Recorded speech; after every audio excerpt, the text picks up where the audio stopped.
अस्सलामु अलैकुम वरहमतुल्लाहि वबरकातुहू। अल्हम्दुलिल्लाहि रब्बिल आलमीन। अल्लाहुम्मा सल्लि अला मुहम्मद व अला आलि मुहम्मद। 28 अगस्त 2013 जो कि मौलाना इसहाक़ रहमतुल्लाह की वफ़ात का दिन है, तो इस हवाले से हमने सोचा, या कुछ लोगों की तरफ से अक्सर ये मुतालबा भी होता था कि मौलाना इसहाक़ के साथ अपनी किसी मुलाकात या किसी अहवाल या सफ़र के बारे में बताइए। तो हमने सोचा कि पहली मौलाना इसहाक़ के साथ बिलमुशाफ़ा मुलाकात या उनके साथ पहला सफ़र,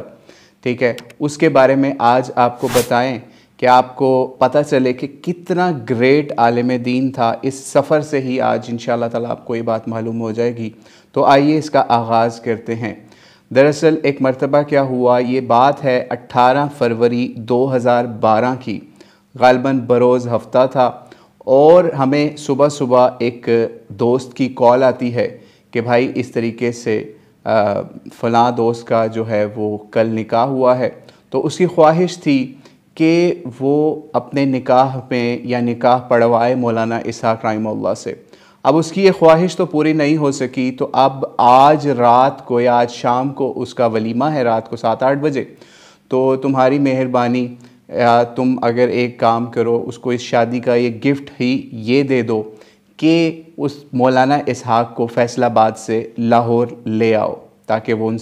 उनके इसमें शरीक हो जाएं।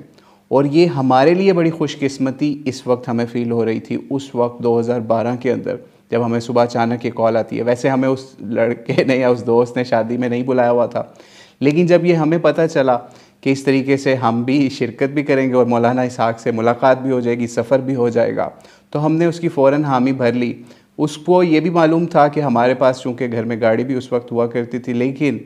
चूँकि अभी हमारा ना लाइसेंस बना हुआ था और ना ही हमारी इतनी ट्रेनिंग थी कि हम जो है वो आउट ऑफ सिटी या लाहौर से फैसलाबाद का कभी भी हमने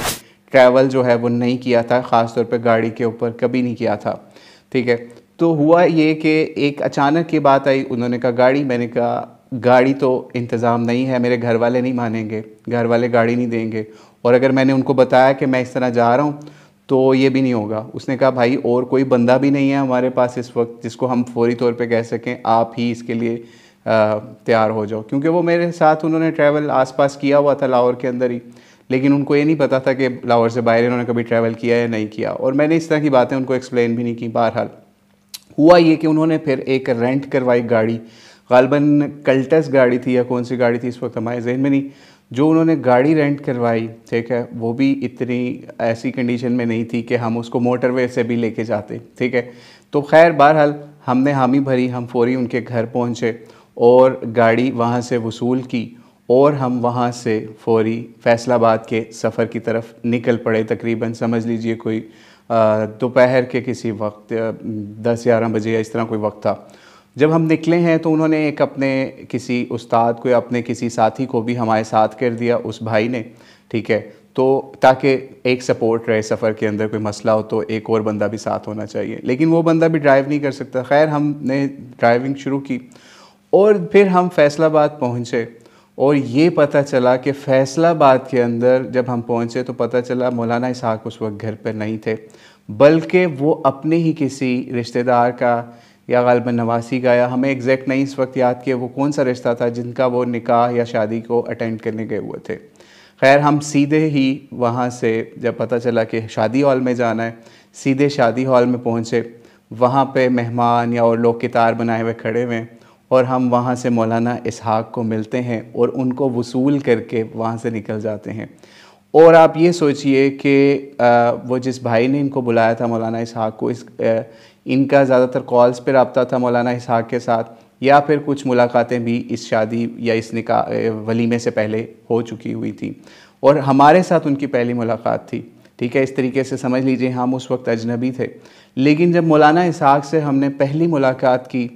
तो ऐसा लगा कि पता नहीं कितने सालों से मौलाना हमें जानते हैं, ठीक है। यानी इतने खुलूस और इतनी मोहब्बत से उन्होंने हमें वहाँ पे वेलकम किया। खैर हमारे पास भी टाइम कम था तो क्योंकि हमने शाम से पहले वहाँ पहुँचना था, तो खैर हमने फ़ौरी मौलाना इसहाक़ को वसूल किया वहाँ शादी से, और हम उनको गाड़ी के अंदर बिठा के निकल पड़े। रास्ते के अंदर 1-2 जगह पे गाड़ी ने कुछ मसला भी किया, कोई हीट अप या कोई इशू हुआ उसका, ठीक है। खैर अल्लाह का शुक्र, अल्लाह करते हम सफ़र के वहाँ फैसलाबाद से दोबारा लाहौर के लिए निकल पड़े। मौलाना इसहाक़ के साथ सफ़र के अंदर भी कुछ ऐसे हमारे उनसे सवाल जवाब भी चलते रहे और उनकी हम बातें भी सुनते रहे। ठीक है, मौलाना इसहाक़ पीछे बैठे हुए थे, मैं और एक साथी जो हैं वो साथ बैठे हुए थे आगे वाली सीटों पे, क्योंकि ड्राइव मैं कर रहा था तो मौलाना इसहाक़ साथ पीछे बैठे हुए थे। तो हुआ ये कि हम बातें कर रहे थे और उधर से असर का वक्त जो है वो दाखिल हो चुका था। जब हम मौलाना इसहाक़ को लेके निकले तो रास्ते के अंदर जीटी रोड के ऊपर से, क्योंकि हम आ रहे थे वापस लाहौर, तो असर की नमाज का वक्त जो है अव्वल वक्त दाखिल हो चुका था। ठीक है, हुआ ये कि हम बातें करते करते कुछ देर खामोश हुए कि यार मौलाना को ज़्यादा तंग नहीं करना चाहिए, रेस्ट ही कर लें कुछ गाड़ी के अंदर ही। पहले ही वहाँ शादी भी अटेंड किया, अब हम इनको लाहौर लेके जा रहे हैं। तो खैर वो भाई भी खामोश हो गए, कुछ देर हम भी खामोश हो गए। पीछे से मौलाना इसहाक़ की भी खामोशी हो गई। हम समझे सो रहे हैं पीछे, लेकिन जब अचानक पीछे मुड़ के देखा तो वो बंदा पीछे नमाज़ पढ़ रहा था गाड़ी के अंदर बैठ के। ठीक है, गाड़ी के अंदर उन्होंने नमाज़ अदा कर ली। खैर नमाज जब हो गई तो उसके बाद हम आगे एक जगह पे फ्यूल स्टेशन था या कोई ऐसी जगह थी, तो वहाँ रुके और हमने कहा मौलाना हमने इस तरीके से आइए नमाज़ पढ़ते हैं असर की, क्योंकि वक्त तो गुज़रने वाला है। तो मौलाना इसहाक़ ने फिर हमें बताया कि बेटा ये वो जो मैंने नमाज गाड़ी में नमाज़ पढ़ता असर की नमाज़ मैंने गाड़ी में ही अदा कर ली थी, और क्या मालूम कि आगे क्या बनता, तो इसलिए मैंने पहले ही अदा कर ली थी। खैर उन्होंने वहाँ पे भी कोई गालबन नवाफिल अदा किए या जो भी किया वो हमें इस वक्त ज़हन में नहीं, लेकिन हमने वहाँ फिर असर की नमाज़ पढ़ी और उससे हमें ये लेसन भी मिला कि नमाज असल में वही है जो अव्वल वक्त के अंदर आपको एक टेंशन सवार हो जाए कि यार अल्लाह ताला का बुलावे का वक्त आ गया और हमने फ़ौरी हाजिर होना है। चाहे आप सफ़र में हो, चाहे हज़र में, जहाँ मर्ज़ी हो, हवा में हो चाहे ज़मीन पे हो, आपको अपनी जो इस्तिताअत है उसके ऊपर फ़ौरी नमाज अदा कर लेनी है। तो खैर ये मौलाना इसहाक़ का इसी हवाले से आगे भी चल के आपको इस हवाले से वाक़या एक बताएँगे। तो खैर मौलाना इसहाक़ का ये बहुत ही ग्रेट उनकी चीज़ कि वो नमाज के बारे में, नमाज को कोई हल्की चीज़ नहीं लेते थे। खुतबात भी आप उनके सुने, खुतबों के अंदर भी नमाज की इंपॉर्टेंस की तरफ जोर दिया करते थे, लेकिन नमाज को प्रैक्टिकली भी इतना हल्का नहीं लिया करते थे कि अच्छा वहाँ पहुँच के पढ़ लेंगे, अच्छा वहाँ पहुँच के पढ़ लेंगे, टाइम वहाँ भी बड़ा हमें मिल जाएगा। नहीं, अव्वल वक्त के अंदर वो नमाज फ़ौरी अदा कर लिया करते थे, चाहे कोई भी जगह पे नमाज का वक्त पेश आ जाए। खैर हम उनको लेके लाहौर जब लाहौर पहुँचे तो पता ये चला कि वहाँ पे कोई वीडियो रिकॉर्डिंग का कुछ भी इंतज़ाम नहीं है। यानी शादी के ऊपर वो जो जिस लड़के की शादी थी उसने वहाँ पे अपनी शादी के ऊपर वीडियो का भी कोई इंतज़ाम नहीं किया हुआ था। ठीक है, यानी वलीमे की सेरेमनी में। खैर वहाँ पे खैर वो जब आए तो हमने फिर ये सोचा कि हम ख़ुद अपने हाथ से मोबाइल से वीडियो बना लें। तो वो एक वीडियो हमने फिर उस वक्त गालबन कोई नोकिया का मोबाइल होता था हल्का फुल्का, उससे हमने मौलाना इसहाक़ की फिर वीडियो बनाई।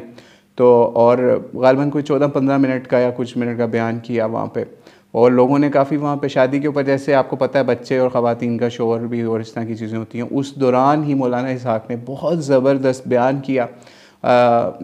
आपस के ताल्लुकात के बारे में, ख़वातीन और उनके हुकूक़ के बारे में और फ़राइज़ के बारे में, इस तरह के मामला जिनकी निकाह या शादी के ऊपर बहुत ज़्यादा ज़रूरत पड़ती है। और एक और चीज़ कि जिस घर में जिस लड़की के साथ उस लड़के की शादी हो रही थी, उनके जो वालिद थे या उनके घर वाले थे, उनका तबलीगी जमात से भी कुछ ताल्लुक़ पाया जाता था। इस वजह से उस चीज़ को मौलाना इसहाक़ ने ज़ेर नज़र रखते हुए या उस हवाले से, तबलीगी जमात के हवाले से भी, उनके आपस में मोहब्बत के हवाले से, उनके भी बड़ों के हवाले से बहुत अच्छे अल्फाज अदा किए, ताकि इनको भी ये मालूम हो कि ये, क्योंकि मौलाना इसहाक़ के बारे में मशहूर था अहले हदीस हैं, लेकिन वो हर जमात से, उसकी अच्छाइयों से, असल में हर जमात के अंदर कुछ अच्छाइयाँ होती हैं, तो उनकी उन अच्छाइयों से वो प्यार किया करते थे और लोगों को इंडोर्स भी किया करते थे उन अच्छाइयों को। खैर यहाँ से जब ये वलीमा ख़त्म होता है, खाना पीना होता है, और जिस वक्त खाना पीना हो रहा था मौलाना इसहाक़ भी खा रहे थे, तो हम भी उस वक्त भी उनसे सवाल जवाब और इन चीज़ों में मशगूल रहे। बहरहाल उसकी एक वीडियो भी हमने ख़ुद ही बना ली या किसी भाई ने बना ली, वो भी हमारे पास अगर कभी हुई तो वो शायद हम किसी चैनल पे पड़ी भी हो, शायद उसका कुछ हिस्सा, क्योंकि उसमें और भी पर्सनल बातें इस तरह की मामला थे, तो इसलिए वो पब्लिक नहीं की गई। तो खैर उसके बाद फिर ये सोच लीजिए तकरीबन 9-10 बज रहे थे, रात का वक्त था, और अब हमारे ऊपर ही ये ज़िम्मेदारी थी कि हमने ही उनको उसी गाड़ी के अंदर वापस छोड़ के आना है फैसलाबाद।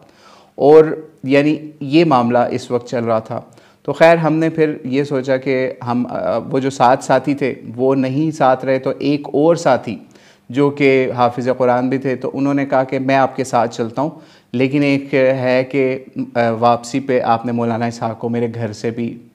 लेके जाना है, क्योंकि वहाँ पे भी एक फ़तवा ऑनलाइन शुरू होना था, मोबाइल फ़तवा। ठीक है, तो खैर वो क्योंकि अपनी वालदा से, अपने घर वालों से मौलाना इसहाक़ की वो भाई मुलाकात करवाना चाहते थे,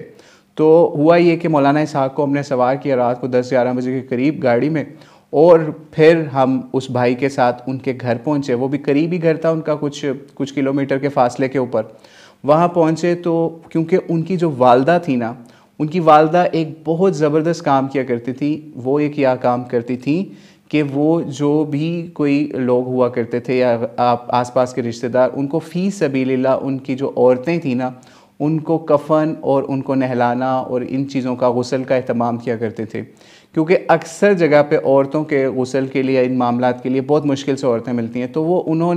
उनको जब ये पता चला हुआ था कि इसमें बहुत ज़्यादा अजर सवाब है कि आप किसी की सतरपोशी, पर्दापोशी करके उसका गुस्ल का एहतमाम करें, तो उन्होंने अपने ये खिदमत जो है वो अपने लिए चुनी हुई थी। तो उन्होंने फ़ौरी जब हम घर पहुँचे उनके, तो घर के बाहर ही वो आ गए कि हम इनसे गाड़ी में मुलाकात कर लेते हैं, या घर के बाहर ही, क्योंकि टाइम बहुत ज़्यादा हो रहा था उस वक्त, 12 बजे, 11-12 बजे के करीब का वक्त था। वहाँ पे ही उन्होंने गुस्ल के मसाइल मौलाना इसहाक़ से पूछना शुरू कर दिए। यानी आप ये सोचिए कि उस बंदे ने ये नहीं कहा कि रात के 12 बजने लगे हैं, 11 बजने लगे हैं, मुझे घर जाना है या कोई ऐसा मामला है, नहीं, फ़ौरी वहाँ पे इतनी गर्म जोशी से उन लोगों से भी, मौलाना उन खातून से भी मिले, हमारी वालदा की जगह है वो, ठीक है, दोस्त की वालदा,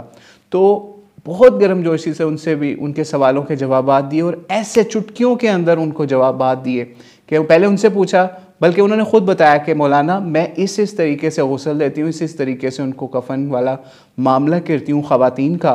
तो आप मुझे बताएं कि क्या ये तरीका मैं जो बता रही हूँ वो सही है। खैर वो मौलाना ने उनको बड़ा प्रेज़ भी किया इस मामले के ऊपर, और उनको एंडोर्स भी किया, और कुछ चीज़ें उनको बताई भी कि ये चीज़ें जो हैं ये भी आप इसके साथ कर लिया करें।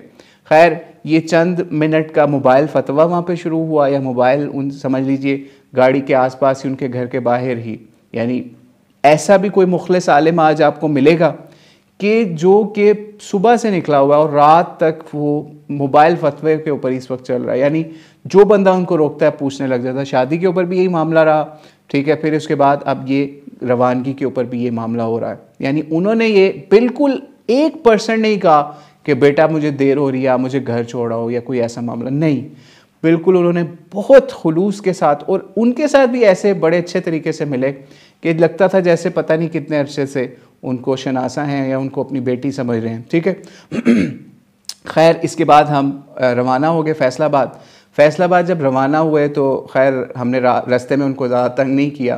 खैर रास्ते में उनसे ज़्यादा बातचीत बहुत कम की, ताकि हमारी तरफ से ही उनको कुछ सुकून पहुँचे, ठीक है, क्योंकि वो उनका ये मामूल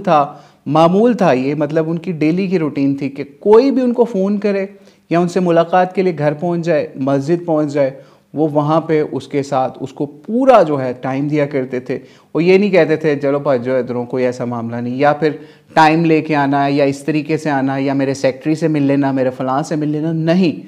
बिल्कुल ऐसे खुलूस के साथ टाइम दिया करते थे। खैर उनको जब हम वापस छोड़ने गए घर पे, उनके घर, तो खैर जब हम उनके घर पहुँचे, काफ़ी बड़ा आलीशान घर था, ठीक है, उनके बेटे का बताया जाता है वो घर था जिधर हम उनको छोड़ने गए। लेकिन उस घर को देख के हमें ये फीलिंग आई कि यार इतने बड़े घर में माशाल्लाह ये रहते हैं, लेकिन इतनी सादा ज़िंदगी गुजार रहे हैं, और बहुत सादा ज़िंदगी गुजारते थे। यानी अपने बच्चों से भी वो कोई समझ लीजिए एक्स्ट्रा फेवर नहीं मांगते थे, ठीक है, यानी इतनी सादा ज़िंदगी गुजारते थे। और जो मस्जिद से जो माइनर सा वजीफ़ा मिलता था ना, वो भी लोगों पे लुटा दिया करते थे। और गालिबन जिस शादी के अंदर मौलाना गए, लोग तो होता है कि लोग पैसा देते हैं कि या तय करके जाते हैं कि हमने फ़लाँ जगह खुतबा देने आना है तो हम पैसा लेंगे। बताया यही जाता है कि उन्होंने भी गालिबन वहाँ पे उस लड़के को, या जिसकी शादी थी या बेटे की, उसको भी वहाँ पे सलामी दे के आए। खैर हम उनको जब छोड़ने गए तो वहाँ पे भी एक मामला ये पेश आया कि जब हम घर पहुँचे तो घर जो है वो कोई नहीं था उस वक्त, कोई दरवाज़ा नहीं खोल रहा था, और मौलाना अपने बच्चों को भी उस वक्त, क्योंकि रात के तकरीबन जो है ना 2-3 बजे बजने का वक्त था उस वक्त, ठीक है, तो मौलाना अपने बच्चों को भी इस हवाले से तंग नहीं करना चाहते थे कि मैं उनको कॉल करूं। लेकिन ये पता चला कि गालिबन शायद उनके बच्चे जो हैं या घर वाले जो हैं वो बड़े बेटे थे, खैर तो वो या मरी गए हुए थे या किसी जगह पे या दूसरे शहर से बाहर कहीं पे गए हुए थे। खैर काफ़ी देर दरवाज़ा खड़काते रहे, कोई मुलाजिम वगैरह फिर आए, तो फिर मौलाना इसहाक को हमने वहाँ पे छोड़ा और फिर उनसे इजाज़त ली और फिर वहाँ से हम फौरी रात को निकल गए और फिर वापस हम लाहौर समझ लीजिए फजर के करीब करीब वापस आ गए। ये तो हो गया शादी वाला मामला और ये सारा सफ़र हो गया। अब आगे असल बात मज़ीद शुरू होने लगी है, जो उनका इखलास और खुलूस आपके सामने मज़ीद आएगा।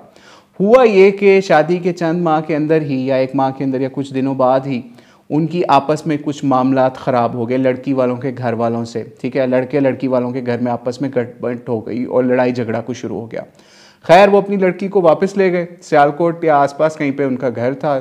लड़की को वापस ले गए। ये लड़का फौरी मौलाना इसहाक के पास भागा, पहले फ़ोन पे बात की, फिर उनके पास गया कि मुझे मशवरा दें, नहीं मेरी शादी हुई है, अब मैं क्या करूं। खैर मौलाना ने उसको बहुत सुझाया बुझाया, समझाया कि ये इस तरीके से तुम अपने मामला सेटल डाउन कर लो। खैर इसने जब ये बातें कर ली, इसने फिर मौलाना से इजाज़त ली, तो मौलाना ने फिर फौरी खुद से हामी भर ली कि मैं आपके साथ चला जाता हूँ, अगर आप कहते हो तो इस हवाले से मैं उनको मना के अपने हिसाब से ले आऊँगा। क्या ऐसा आलिम दीन आपको मिलेगा कभी कि वो मसाइल नहीं बल्कि प्रैक्टिकली लोगों के घरों को टूटने से बचाता हो। खैर वो लड़का जो है वो ख़ुद भी बस पे गया हुआ था वहाँ पे, लेकिन अब वापसी की जो है उसका नहीं था कि मैंने किस वक्त निकलना है, उसने कोई टिकट नहीं कराई हुई थी। जब अड्डे के ऊपर वो पहुँचते हैं तो वहाँ पे कोई बस उस वक्त रेडी नहीं है निकलने के लिए, तो बड़ी 3rd क्लास या सादा सी बस जिसके अंदर आम लोग सफ़र करते हैं, वो उसके साथ उसी बस के ऊपर मौलाना इसहाक सवार होते हैं और उनके साथ लाहौर वापस आते हैं। फिर लाहौर से वो एक और गाड़ी करवा के उसके घर वालों के साथ लड़की वालों के घर जाते हैं और वहाँ पे जब वो जाते हैं तो वहाँ पे फिर लड़की वाले जो हैं वो इतना इकराम करते हैं। मौलाना इसहाक की शख्सियत ही ऐसी थी, यानी ऐसी प्यार मोहब्बत और तस्फिया करवाने वाली शख्सियत थी कि वो भी जो है वो उनको भी मौलाना की शर्म इतनी आती है कि वो फौरी अपनी बेटी को मौलाना के साथ या उनके जो समझ लीजिए उनका शागिर्द है या हमारा दोस्त था उसके साथ रवाना कर देते हैं अपने उसके शोहर के साथ। यानी और वहाँ पे भी एक बहुत ज़बरदस्त वाक़या ये पेश आया जो कि हमने अपने दोस्त से दोबारा इस मामले को कंफर्म किया कल रात फ़ोन करके कि वहाँ पे क्या मामलात पेश आए थे। तो खैर जो भी उनके मसले थे पर्सनल वो तो हमने नहीं उनसे पूछे, लेकिन एक मामला उन्होंने हमें ये भी बताया कि वहाँ पे जो उस घर के अंदर बच्चे थे या कोई छोटे थे, बजाय इसके कि वो लोग मौलाना इसहाक को उस घर वाले के घर के बड़े मौलाना इसहाक की कोई इकराम करते कि ये लें जी गिफ्ट और ये हमारी तरफ से कोई पैसा आपने हमारा घर बचा रहे हैं, नहीं, मौलाना इसहाक वहाँ के बच्चों को भी वहाँ के गिफ्ट या पैसे जो है पैसों की शक्ल में वहाँ पे दे के आए। जैसे हमारा कल्चर भी है ना कि आप किसी के घर जाएं तो वहाँ पे जो बच्चे छोटे नज़र आते हैं तो उनको बड़े जो बुज़ुर्ग होते हैं वो कोई पैसे वगैरह दे देते हैं। तो मौलाना इसहाक वहाँ पे भी अपनी वो सखावत जो है या अपना समझ लीजिए अच्छी तरबियत को वहाँ पे छोड़ के आए और वो घर वालों ने फौरी रवाना कर दिया। खैर जब ये वापस आए तो उसके कुछ अरसे बाद समझ लीजिए उनके घर औलाद भी अल्लाह ताला ने दी। फिर मौलाना इसहाक गालिबन उस वक्त हयात थे तो उनसे मशवरा करके उसका नाम, पहले बच्चे का नाम हुसैन रखा। फिर कुछ अरसे बाद अल्लाह ताला ने उनको दूसरा बेटा दिया, उस बेटे का नाम उन्होंने जाफ़र रखा, ठीक है। और आपको ये भी बताते चले मौलाना इसहाक के बेटे का नाम भी जाफ़र था। ये 2 बेटे हो गए। अब मौलाना इसहाक तो वफ़ात पा चुके हुए थे इस वक्त तक।